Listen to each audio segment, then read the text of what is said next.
Senhor Deus, muito obrigado por estarmos juntos aqui. Como Caio orou, que o Senhor, pelo Teu mérito, pelo Teu Evangelho, nos direcione para onde o Senhor quer que estejamos. Eu te agradeço, porque eu sei que o Senhor sempre faz isso. Então toma a nossa comunidade, nosso esforço, nossa entrega e faz o que o Senhor bem entender com isso. Nós nos entregamos porque sabemos que o Senhor é bom e em todo o tempo a Tua bondade virá até nós.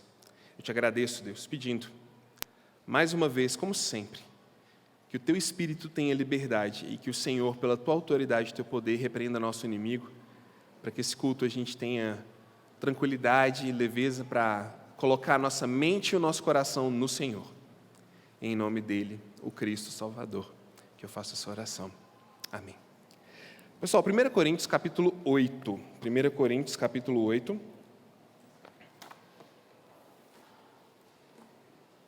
1 Coríntios capítulo 8. Enquanto vocês acham, olha, eu adorei as flores aqui na frente. Eu não sei quem que colocou, mas ficou muito bonitinho. Adorei os arranjos de flores aqui, tá? Ficou muito legal. 1 Coríntios capítulo 8. Eu vou ler na NVT hoje. Do versículo 1 até o versículo 8. A gente dividiu ele em duas partes. Diz assim: Quanto à pergunta sobre a comida sacrificada a ídolos, sabemos que todos temos conhecimento a esse respeito. Contudo, o conhecimento traz orgulho, enquanto o amor fortalece. Se alguém pensa que sabe tudo sobre algo, ainda não aprendeu como deveria, mas quem ama a Deus é conhecido por Ele.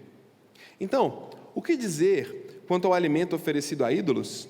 Bem, todos nós sabemos que, na verdade, o ídolo nada vale neste mundo e que há somente um Deus. Sim, é fato que existem os que são chamados de deuses, por assim dizer, nos céus e na terra, e há pessoas que adoram muitos deuses e muitos senhores. Para nós, porém, há somente um Deus, por meio de quem todas as coisas foram criadas e para quem vivemos. E há somente um Senhor, Jesus Cristo, por meio de quem todas as coisas foram criadas e por meio de quem recebemos vida. No entanto, nem todos sabem disso.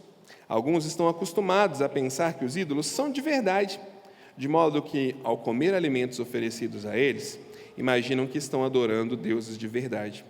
E sua consciência fraca é contaminada. Não obtemos a aprovação de Deus pelo que comemos. Não perdemos nada se não comemos. E se comemos, nada ganhamos. Paulo continua respondendo perguntas do pessoal da igreja de Corinto. E agora chegou num estágio aqui, onde eles mandaram uma pergunta para ele sobre comida, sobre as coisas que eles comiam. Tem um grande contexto nisso aqui, para a gente entender, porque ele não está falando isso do nada. Fica estranho, né, se a gente não conecta com as outras coisas, porque de repente ele está falando sobre brigas na igreja, de repente sobre casamento, de repente sobre gastronomia, assim, gourmet do primeiro século, né? Como assim? O que é isso que ele tá fazendo? Tem um contexto. As pessoas escreveram para ele algumas perguntas. Primeiro sobre casamento, sobre tipos de casamento, tipos de relacionamento, sobre como eles poderiam viver a vida cristã ali naquele contexto que eles estavam.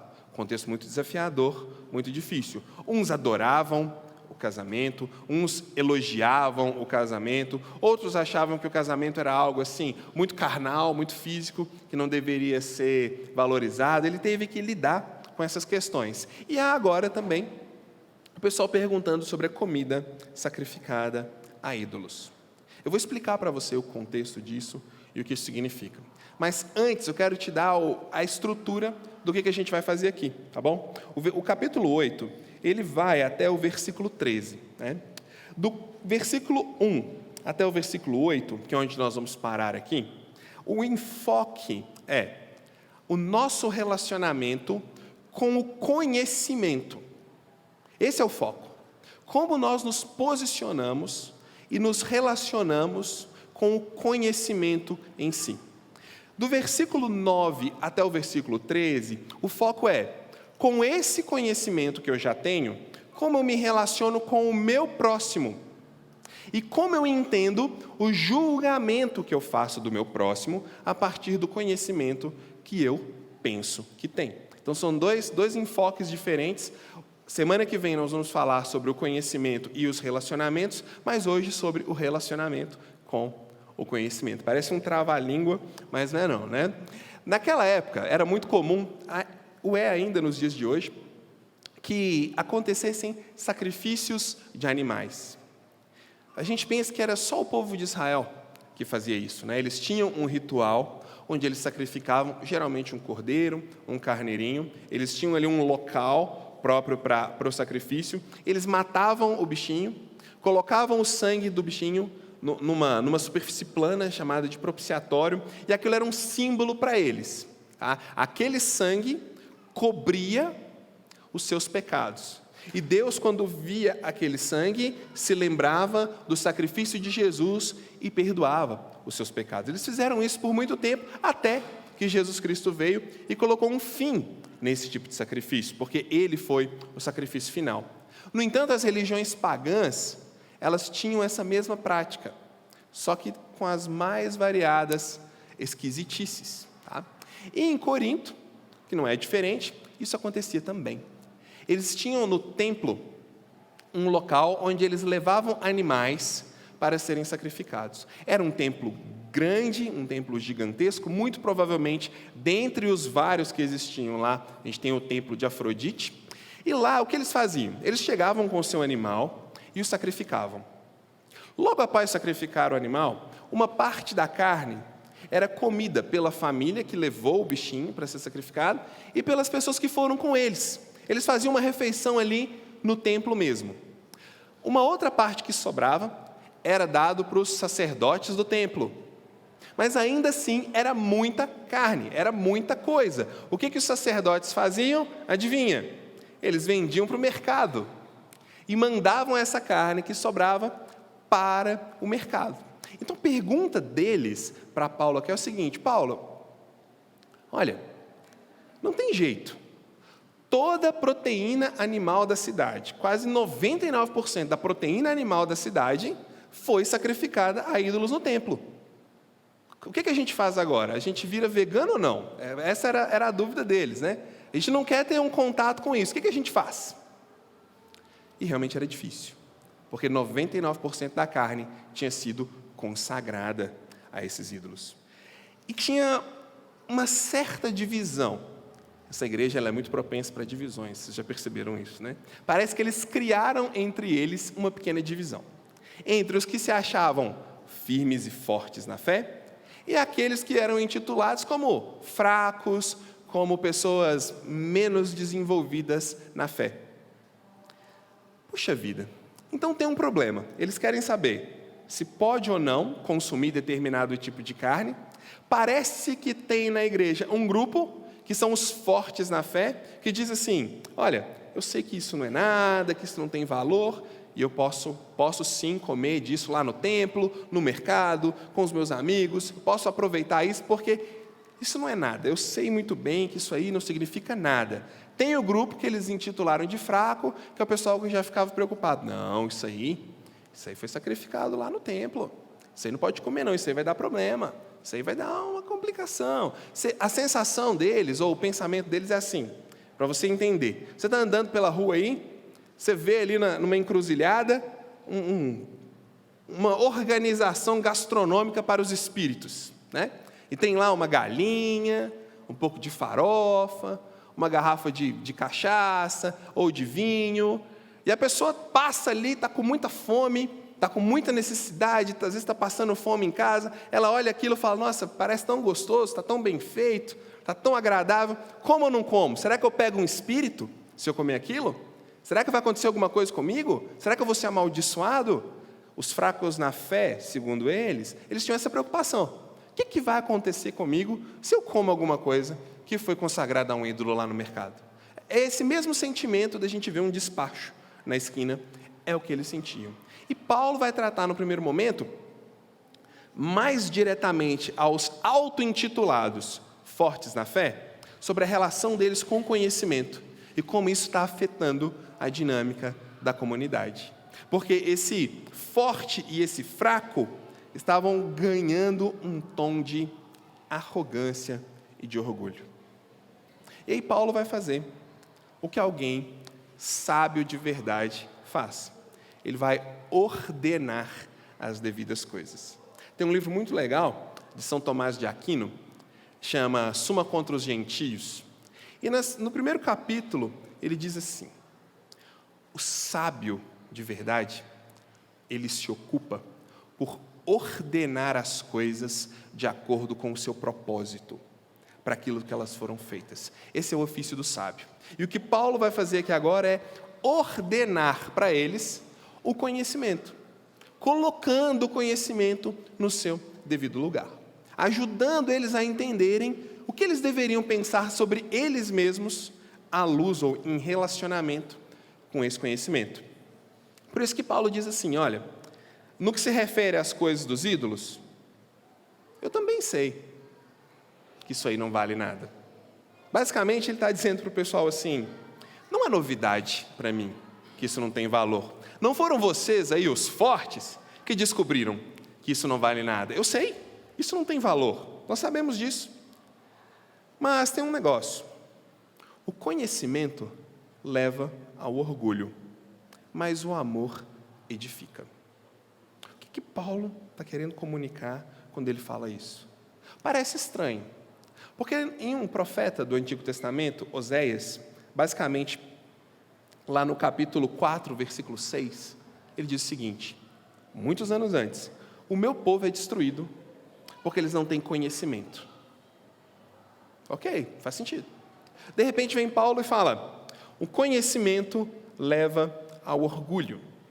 Que conhecimento é esse que Paulo está falando aqui e está levando eles ao orgulho? A tradução para essa palavra conhecimento é pura e simplesmente apreensão intelectual de conceitos.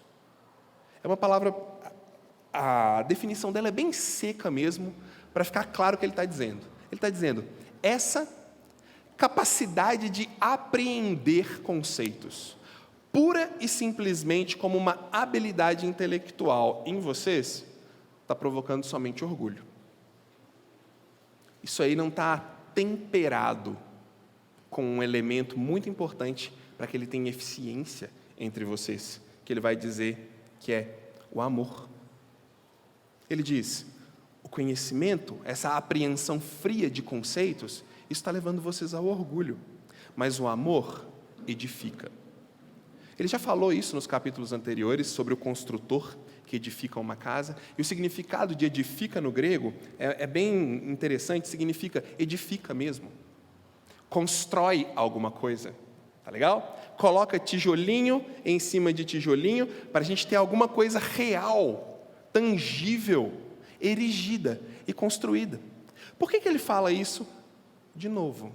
Porque desde o capítulo 1, ele está lidando com pessoas que estão muito apaixonadas com os conhecimentos filosóficos que eles vêm adquirindo. Eles começaram a pensar algumas coisas a partir da linha dos sofistas, que era um tipo de filósofo que te convencia de qualquer coisa para ganhar o seu dinheiro. Eles não tinham compromisso com a verdade, eles tinham compromisso com a arte da retórica, então eles convenciam as pessoas do que eles queriam. Eles estavam maravilhados com isso, e se sentindo assim, a última bolacha do pacote. Nós somos uma igreja diferenciada. Nós descobrimos coisas que o restante da cristandade não descobriu. É como se nós hoje disséssemos assim, eu não acredito como que o cristianismo sobreviveu 2000 anos sem a gente. É inimaginável pensar isso. Que incrível, é por Deus mesmo. Ele se sentiu assim. Uau, nós descobrimos agora o que vai nos libertar. Nós descobrimos um conhecimento que vai nos tornar mais aptos para desfrutar as coisas da vida. Eles estavam muito maravilhados com isso. E Paulo vai dizer, olha, esse conhecimento aí, que não é novidade para ninguém, ele está provocando um orgulho em vocês. Mas o amor verdadeiro, ele vai construir algo. Em que contexto? Ele vai continuar, ele vai dizer assim, se alguém julga que conhece alguma coisa, ainda não conhece como deveria conhecer. Isso é um ataque direto à história deles como igreja. Porque se você pega esse texto e você não fez nenhum contato com 1 Coríntios, do capítulo 7 para trás, se você pega esse texto e lê, vem uma ideia de que aquele que acha que sabe muito não sabe nada. Né? É o senso comum, é o óbvio que a gente vai pensar, ele acha que ele sabe nada, mas ele é um arrogante e tudo mais. Mas quando você lê o contexto de 1 Coríntios, Paulo está dizendo, quanto mais vocês acham que estão se aproximando de algo precioso, mais vocês estão se afastando daquilo que realmente transforma. É isso que está acontecendo com vocês. Porque quando vocês acham que estão sabendo muito, vocês estão se afastando daquilo que está mudando a vida de pessoas. E o elemento de transformação mais claro que ele tinha ali, era ele. Um assassino que odiava cristãos, mas que agora estava ali, pregando o evangelho, defendendo o cristianismo. E ele vai dizer o que realmente é importante. Se alguém julga conhecer alguma coisa, ainda não conhece como deveria conhecer, está se afastando do verdadeiro evangelho. Mas, se alguém ama a Deus, esse é conhecido por Deus. Como assim? Paulo está dizendo, é uma troca de palavras, falando, olha, vocês acham que conhecem muitas coisas, né? Só que quanto mais vocês acham que conhecem, menos vocês estão conhecendo do que realmente importa. Porque o que vale a pena na vida não é o tanto que você conhece, é o tanto que Deus te conhece. Mateus capítulo 7, versículo 23. Abre sua Bíblia lá, Mateus capítulo 7, versículo 23, vocês vão entender o que significa isso.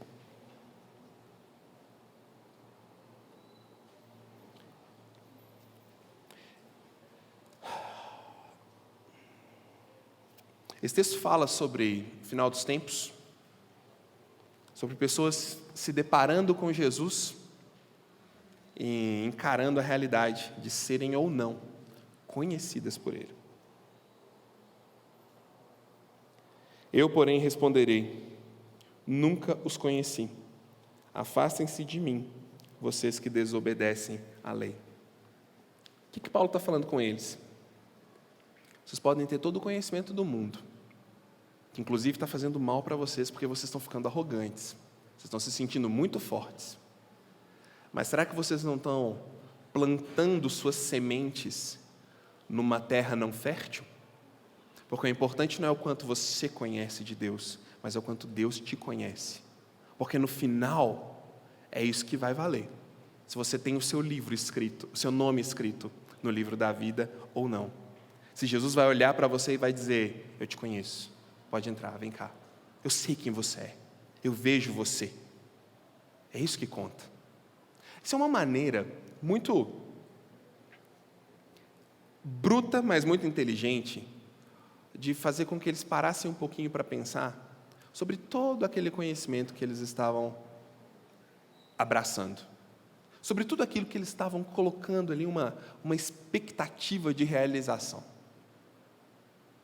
É um convite para eles pararem e pensarem assim, tudo que está me dando significado, tudo aquilo que está me dando condição de me sentir alguém, de me sentir até forte, melhor, diante dos outros, parece que no final das contas, não vai ter muito peso.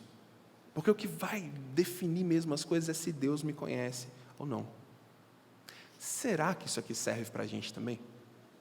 Será que em algum momento da vida seria bom a gente parar um pouco e pensar, ok, qual é o real impacto de tudo aquilo que eu persigo, que eu abraço e que eu ajunto como forma de reconhecimento e significado?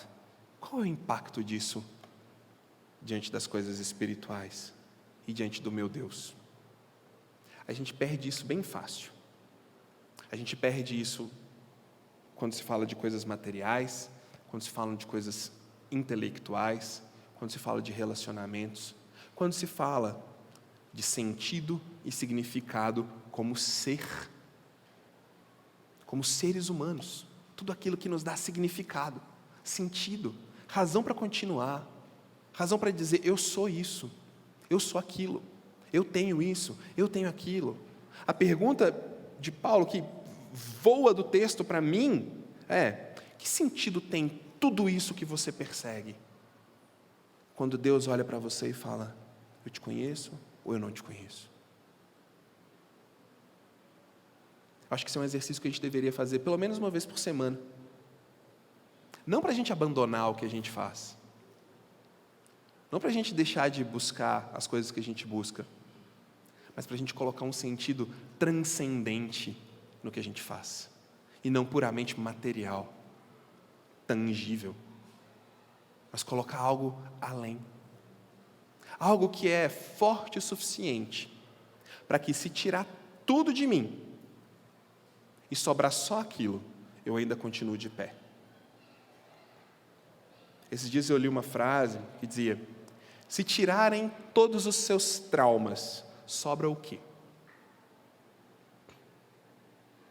Se tirarem todas as suas dores, sobra o quê?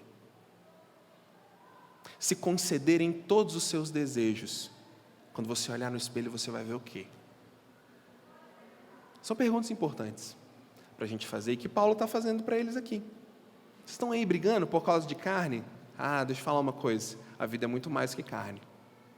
A vida é muito mais do que templos, do que práticas religiosas. Um dia, Deus vai olhar você nos olhos. Um dia, Deus vai olhar você no olho, Ele vai te ver e você vai ver Ele. E vai ser um olhar de alguém que te conhece, ou um olhar de alguém que não te conhece. É isso que Paulo está fazendo com eles, e levando eles a pensar. E foi isso que eu pensei enquanto eu estudava esse texto. Em torno de quê eu estou organizando a minha vida? E o que sobra de mim quando eu tiro tudo isso? Essa é a pergunta que você tem que responder para você mesmo. E o Espírito te fala o que você tem que fazer. Mas se isso é uma situação para você, eu tenho certeza, Deus não vai te deixar quieto em relação a isso. Algo Ele vai provocar no seu coração. Vamos continuar? Ele vai falar agora sobre o comer ou não dessas coisas. Não afeta em nada a pessoa. O comer ou não disso não gera nenhuma mandinga na pessoa. Nenhum encantamento, né? Nenhum feitiço. Esse é o significado de mandinga. Não traz nenhuma bruxaria para a sua vida. Ou seja, Paulo vai dizer o seguinte, que a liberdade de Jesus, ela nos liberta de superstições pagãs.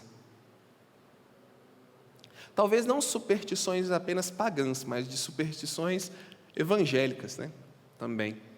E os evangélicos têm abraçado algumas superstições aí do paganismo e trazido isso para dentro da igreja, né? Inclusive, não sei, você já colocou um copo d'água em cima da televisão? Pois é, esse é um exemplo. Mas vamos voltar no texto aqui, não quero criticar ninguém. Quanto a comer alimentos sacrificados a ídolos, sabemos que o ídolo, por si só, não é nada no mundo. Mais uma vez, Paulo está dizendo, não é novidade. Ele está falando com as pessoas que se acham os fortes, tá? Não é novidade. A gente sabe disso. Basta ler Salmo 115. Abre sua Bíblia aí, Salmo 115, do 4 ao 8. Salmo 115,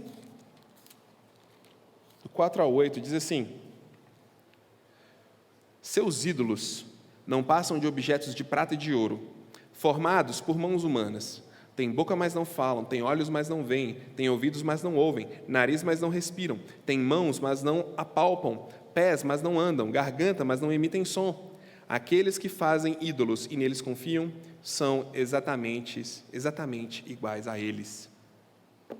Aqueles que fazem ídolos e neles confiam são exatamente iguais a eles, ou seja, mortos.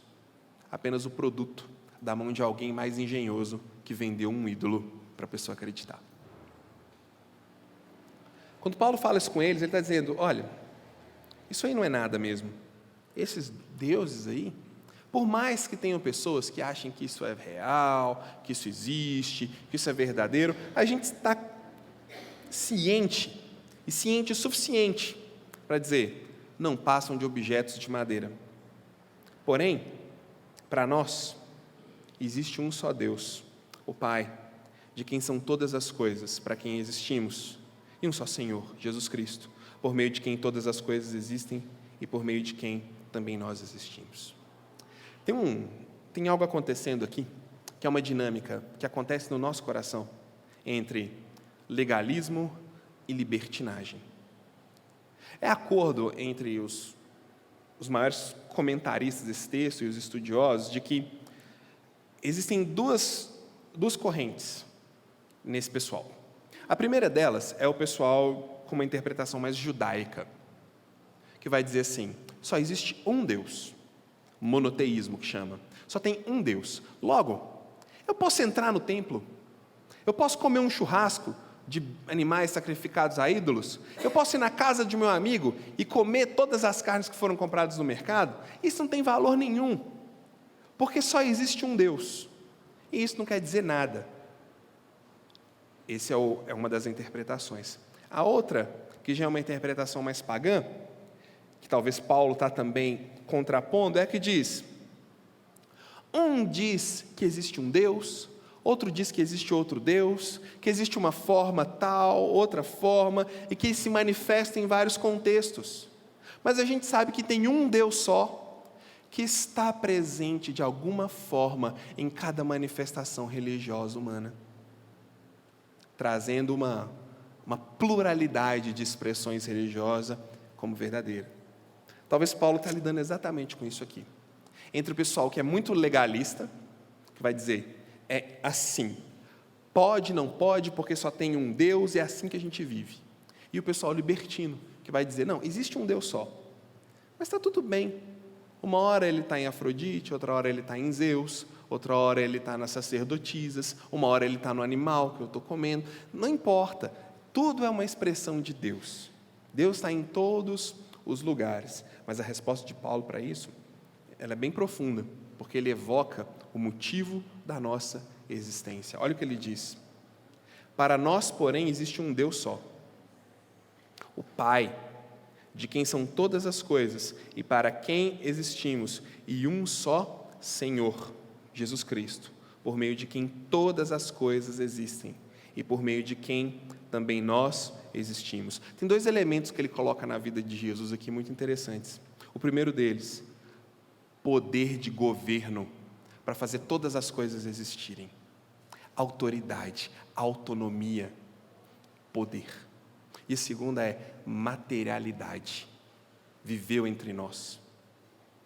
Foi o Cristo, o que eu vi pendurado na cruz, o que eles viram as cicatrizes, o que foi descido da cruz ali, colocado num túmulo real, poderoso, mas um só. Não é um só que aparece em vários lugares, não é um poder que se manifesta em várias pessoas diferentes, não é um Deus só, escondido, longe e distante, que está só legislando a nossa vida. É um Deus com todo o poder e com todo o governo, mas com toda a presença entre nós. É a Ele que nós devemos culto.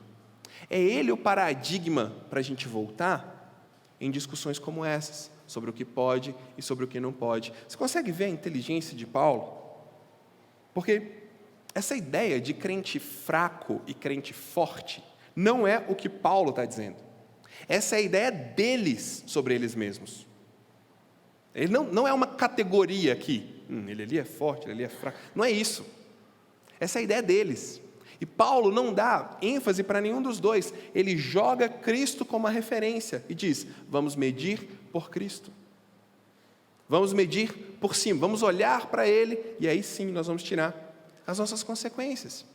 Nós lemos hoje no nosso curso de Introdução a CH, Atos capítulo 4, versículo 12, que diz assim, e não há salvação em nenhum outro nome dado entre os homens, pelo qual importa que sejamos salvos. Paulo volta para Jesus e diz, só existe alguém por quem nós nos movemos, por quem nós existimos e por quem nós estamos aqui. E esse alguém não está preocupado se você é forte ou se você é fraco. Ele está preocupado em te conhecer. Fechou agora o raciocínio? Ele não está preocupado se você é forte, se você é fraco, se você come, se você não come, se o seu conhecimento é muito superior ao do outro. Não. Ele quer te olhar nos olhos e dizer: eu te conheço. É para isso que ele veio. É isso que ele faz. E ele é a referência para a gente tirar a dúvida sobre essas dinâmicas. Atos capítulo 17, versículo 28, Paulo também enfatiza mais uma vez Jesus Cristo como a razão de nos movermos, de existirmos no seu discurso, quando ele diz: ele é a razão de tudo. Vocês estão muito ensimesmados, muito autorreferentes, quando vocês acham que o seu conhecimento é a grande coisa do momento. Existe uma força motriz para tudo que vocês estão fazendo, e ela é Cristo. Talvez eu pense Paulo escrevendo isso aqui, e com a emoção oscilando, sabe? Tem hora que ele está feliz, tem hora que ele está bravo, tem hora que ele está frustrado, tem hora que ele está desencorajado. Mas talvez eu pense ele, enquanto ele escreve, imaginando, se naquela estrada para Damasco, enquanto eu ia para perseguir cristãos, enquanto eu ia para matar cristãos, se Jesus não tivesse me derrubado daquele cavalo e mostrado para mim o quanto importa eu sofrer no nome dele, o que seria de mim? O que eu estaria fazendo? Acho que a mesma pergunta, ela se encaixa para nós, diante dos podes e dos não podem na vida. O que seria de mim, se naquele dia, naquela hora, eu não tivesse recebido aquele convite? Se naquela semana, naquele mês, naquele ano, naquele contexto, eu não tivesse conhecido aquela pessoa? Se naquela pregação, naquele domingo, daquele tempo, eu não tivesse tomado uma decisão? Paulo está dizendo, é sobre isso. É sobre você voltar e lembrar o referencial de tudo isso. É Cristo, e não a sua inteligência. E não a sua vida ascética sobre comer ou não comer as coisas, mas sim Cristo em vocês. Por Ele e para Ele é que são todas as coisas. 1 Timóteo capítulo 2, versículo 5, Paulo vai dizer: só existe um mediador entre Deus e os homens, pelo qual importa que nós sejamos salvos. Só tem um. Essa briga, é como se ele dissesse, essa briga entre vocês, por essa dificuldade religiosa, ela é razoável? É razoável essa demanda? Essa é a pergunta que está aqui. Esse seu conhecimento, ele é tão único, tão maravilhoso, que ele justifica vocês se dividirem entre fracos e fortes, e esquecerem de Cristo como mantenedor da sua vida? Daí eu volto e olho para isso e digo, nossas demandas pessoais, baseadas no nosso conhecimento, porque o nosso conhecimento ele é diferenciado, né? Para cada um de nós, o nosso conhecimento, a nossa forma de pensar, a nossa forma de raciocinar, a nossa formação, ela é diferenciada da de todo mundo. Quem dera todo mundo tivesse a luz para pensar como a gente pensa. Quem dera todo mundo tivesse o conhecimento e a cultura que você tem. Quem dera todo mundo entendesse as coisas, né? Porque o problema das pessoas é que elas não entendem. Não, você não entendeu.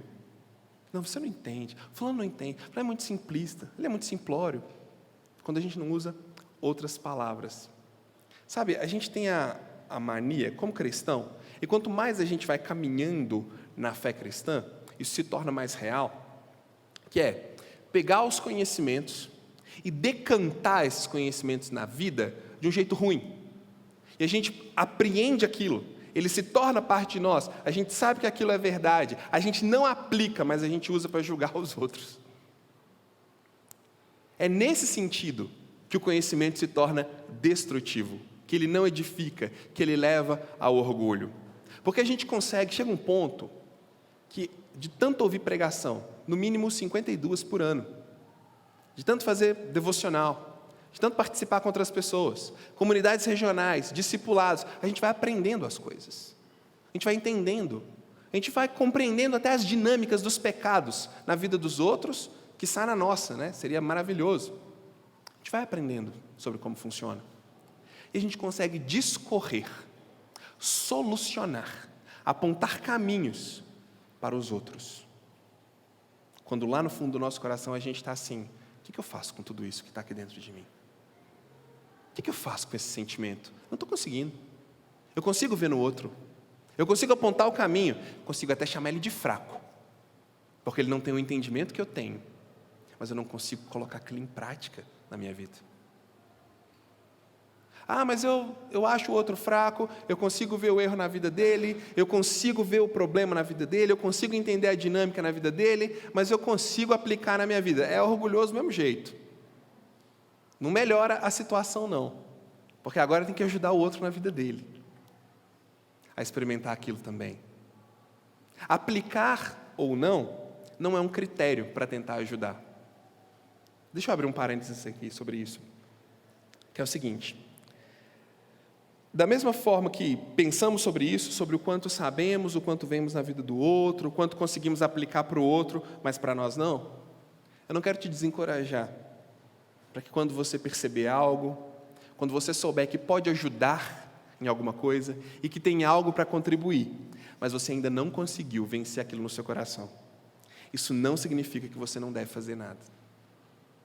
É o espírito de humildade que vai dizer se a gente deve ter um movimento ou não nessa situação. Porque a gente perde muito, como seres humanos, como comunidade, pensando assim, eu preciso estar pronto. Eu preciso vencer isso primeiro, para depois poder ajudar o fulano. Eu preciso resolver isso, para depois poder ir lá falar. Deixa eu te contar uma coisa. Se a vida cristã funcionasse assim, não existiria pastor. Não existiria presbítero, pregador. Porque quem está pronto? Sério, você tem alguém pronto aqui?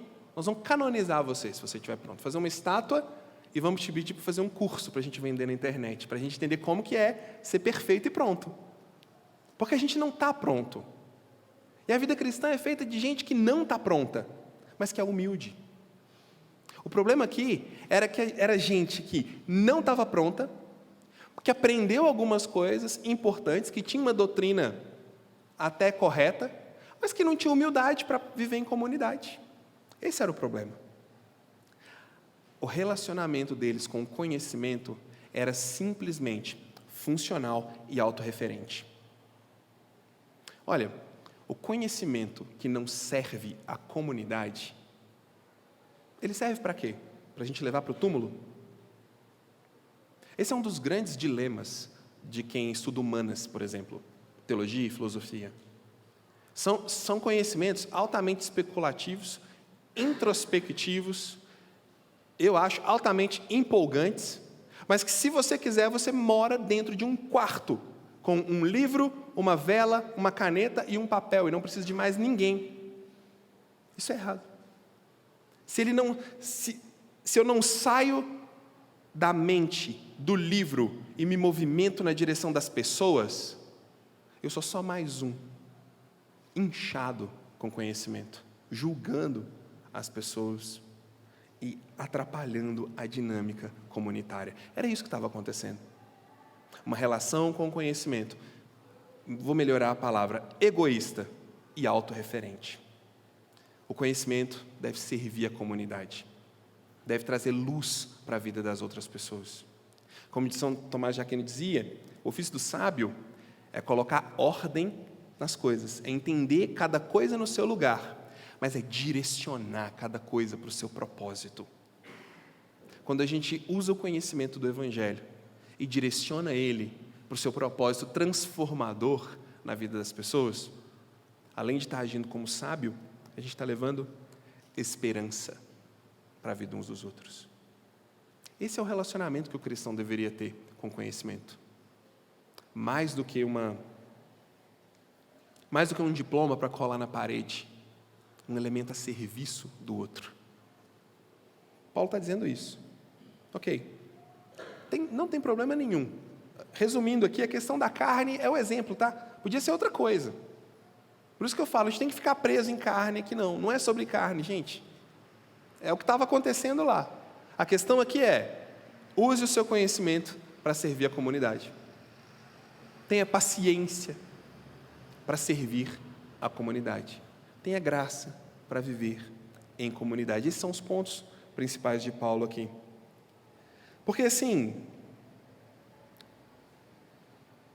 de superstições vazias e não funcionais, a nossa sociedade já está cheia.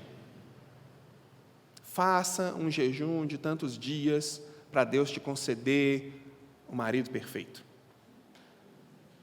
Jejum de Sambalaque, para você conseguir ser um bom gestor. Jejum de fulano, para não sei o quê. Leia tantas coisas da Bíblia e peça a Deus, vamos fazer uma corrente aqui. Vai ser forte, pessoal. Vai ser forte. São superstições que Deus nos liberta disso. Para a gente poder chegar ao ponto de dizer, olha, o que você tem lá na sua igreja de diferente? Diferente? Peraí. A gente tem Jesus, serve. Não, mas não tem um jejum forte, uma quebra de corrente, um negócio assim, olha, só Jesus mesmo. Só Jesus mesmo, Ele que está transformando a gente. Você não sabe a desgraça que eu era, eu estou aqui, então só tem Jesus. Ser livre dessas coisas. Nossa, se eu passar perto de uma macumba, se eu tropeçar nela, será que eu vou ser enfeitiçado? Pastor fulano pegou o meu nome, isso acontece, pegou meu nome, escreveu num papelzinho, enfiou na boca de um sapo e costurou e jogou no rio. E agora? Agora, coitado desse sapo. Né? Tadinho do sapo. Mataram o pobre do sapo. Só isso. Nos liberta dessas coisas, de ser preso. 1 João vai dizer, aquele que está em Deus é de Deus. É incomparavelmente separado e o maligno não lhe toca. Não existe acusação contra aqueles que estão em Cristo Jesus. Por isso, toda semana, domingo após domingo, eu oro antes da nossa pregação, ou com a equipe de louvor, ou aqui na frente, ou com quem estiver ali comigo. Deus, por favor, repreende o diabo para ele não nos acusar daquilo que já foi confessado. Porque eu sei que o Senhor lançou isso no mar do esquecimento, e não vai ser o diabo que vai trazer isso na minha frente. O Evangelho liberta a gente disso. Não é sobre quem você foi, não é sobre o que você fez, é sobre o que Jesus é e sobre o que Ele está fazendo na nossa vida. Eu acho muito legal como Paulo traz eles para o que realmente importa. Paulo vai dizer, resumindo aqui a ideia, que o amor é o tempero de todo conhecimento. E a maneira mais clara que a gente vê de amar, o próprio Jesus disse isso no Evangelho de João, capítulo 13, versículo 35, é se direcionar ao outro. Nisto conhecerão os que são os meus, que eles amam uns aos outros, que eles cuidam uns dos outros. Já aconteceu de você chegar, você está com muita vontade de comer uma carne, você vai num churrasco, algum lugar assim, e aí te serve aquela picanha bem bonita, bem gostosa, você pega assim aquele pedacinho, né? Uns gostam mais sangrando, outros gostam mais, pastor, pode sangue ou não? Aquilo não é sangue, tá? É outra substância, mas uns gostam mais sangrando, outros gostam mais bem passado e tudo mais, aí você morde assim, está sem sal. Aquele chiclete de vaca na sua boca, né? Sabor vaca.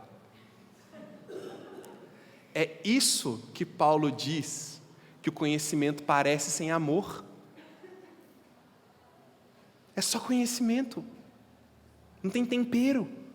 Não funciona, não serve o outro. Por isso ele vai dizer, o relacionamento de vocês com o conhecimento é primeiro, quando vocês param de julgar forte e fraco. Primeira coisa, é quando vocês acabam com isso. Vocês param com essa besteira, tá bom? De ficar um é forte, o outro é fraco. Vocês vão ter que considerar o nível da fé do outro, que a gente vai ver semana que vem, a partir do versículo 9. Mas não tratar um como fraco ou forte, como se tivessem níveis espirituais. Segundo, você vai pegar o seu conhecimento e vai servir o outro.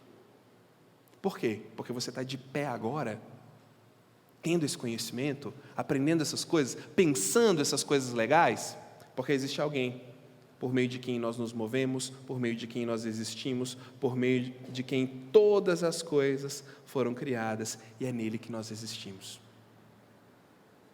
Não se esqueçam disso. Seria o conselho do Paulo, seria o apelo dele.